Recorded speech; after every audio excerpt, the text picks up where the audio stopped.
And the British Prime Minister Rishi Sunak. As per an Ipsos poll, 75% of people have said that they are dissatisfied with Sunak's leadership and policies, while only 16% are satisfied.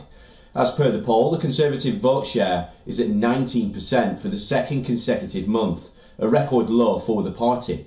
The poll was carried out from the 3rd to the 15th of April. Now, are people looking for a change in leadership? As per the data, at least 37% of people agree that the Conservatives should change their leader before the next election, and only 33% disagree. Sunak has been unable to deliver on his promises, endangering his win in this year's general election.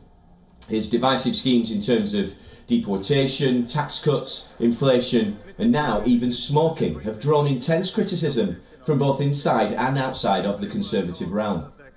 On top of this, his flagship Rwanda deportation scheme has created another bottleneck. The scheme has been stalled by the House of Lords. They've demanded changes in the pitched policy. Another question in focus is whether or not the policy will be implemented by mid-24, as promised by Sunak. The outcome could very well be one of the deciding factors in the Conservative Party's fate in the upcoming general election.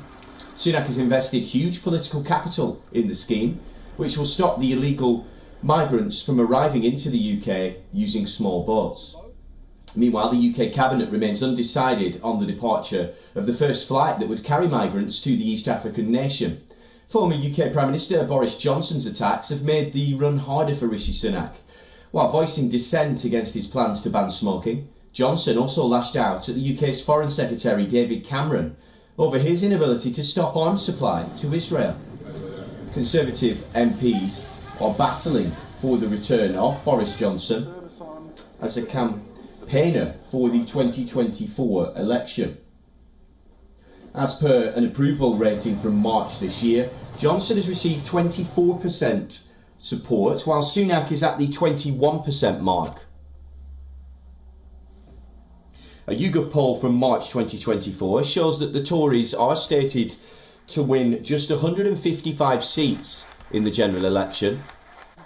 And this is down, of course, from 365 seats that they won under Boris Johnson back in 2019. Though inflation has halved, the economic stagnancy has made people impatient. And the National Health Service waiting lists are higher than when the Prime Minister Rishi Sunak took office. The Prime Minister is yet to announce the date for the general election. While he's expected to call for it in October or November, Sunak can choose to stall it until as late as January next year.